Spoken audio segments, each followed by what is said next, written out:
WILDR folks, Alicia here. This week we're going to be talking about what you can do to better recover from a really hard run. Now, this could be a race or a time trial, or it could be a set of intervals that you haven't done in a long time that leave you feeling way more sore than you thought, or way more generally run down and tired than you thought. Now, without further ado, let's jump into these ultimate recovery tips. The first one is actually something that I started doing back in my ski racing days, but it also really helps with running, and that is called a flush run. What a flush run is a 20 to an hour long run where you're running at a very low intensity and you're incorporating 3 to 8 short bursts of accelerations or sprinting into the run. Now, we want these sprints to not have very much resistance. So these are not hill sprints, and these are not sprints where you're trying to break the world record for how far you can go in 10 seconds. They are at a 7.5 to an 8 out of 10. They have less resistance, so think about running on a slight downhill or a flat, and they should leave you feeling better, not worse at the end of the session. Now, I know when we're really sore from our runs, we may be motivated to sit on the couch instead of going for a jog, but I promise you that this kind of flush run is going to leave you feeling better, and it's going to help you recover more quickly than if you didn't implement it. My second tip for your ultimate recovery from a hard run is to move laterally, rotate, and roll. What does this mean? Running is a very linear sport. Even if we're trail running, when we're moving sideways a little bit, we usually are just trying to move forward. And because of that, we can neglect or get tight through the muscles that help us move side to side or help us rotate.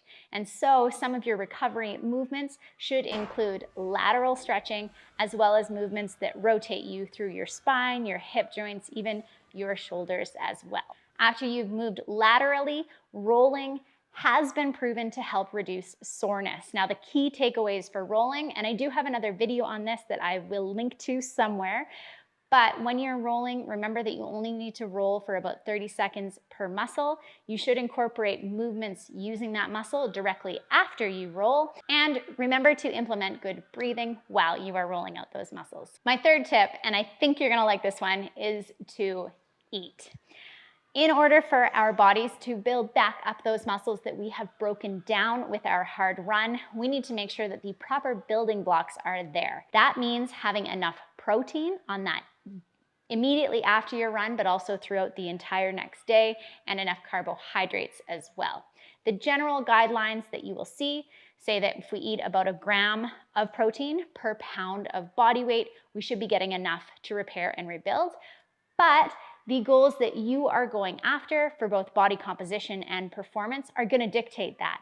And if you want more specifics, you should work with a trained professional in nutrition. What we often see nowadays as well is the undereating of carbohydrates post-activity. Now, if you are working really, really hard when you're running, you're relying on your anaerobic glycolytic system, and that's exactly what it sounds like. It's breaking down glycogen or glucose either together in big molecules or as little molecules. So we need to replenish some of that glucose to help us feel a-okay and ready to rock our next workout. Our fourth tip for the ultimate recovery from running is to drink. And know that I mean H2O when I'm talking about drinking.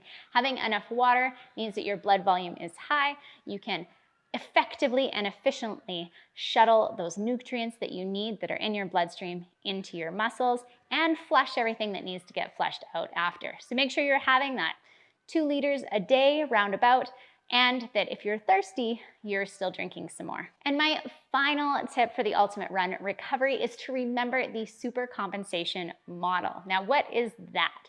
I've got a whole series of videos on the supercompensation model. It is my favorite thing. In short, just so you know for this video, when you do a workout, your physical capacity is at a certain level. But immediately after you finish that really tough effort, your body is technically worse off than it was when you started. For instance, if I do a max biceps curl, for instance, at the end of that effort, my biceps are going to be weaker than they were before I did the lift. However, if I provide myself time as well as all the building components that I've just talked about to allow myself to recover, my body is actually going to build that biceps muscle back stronger than it was before.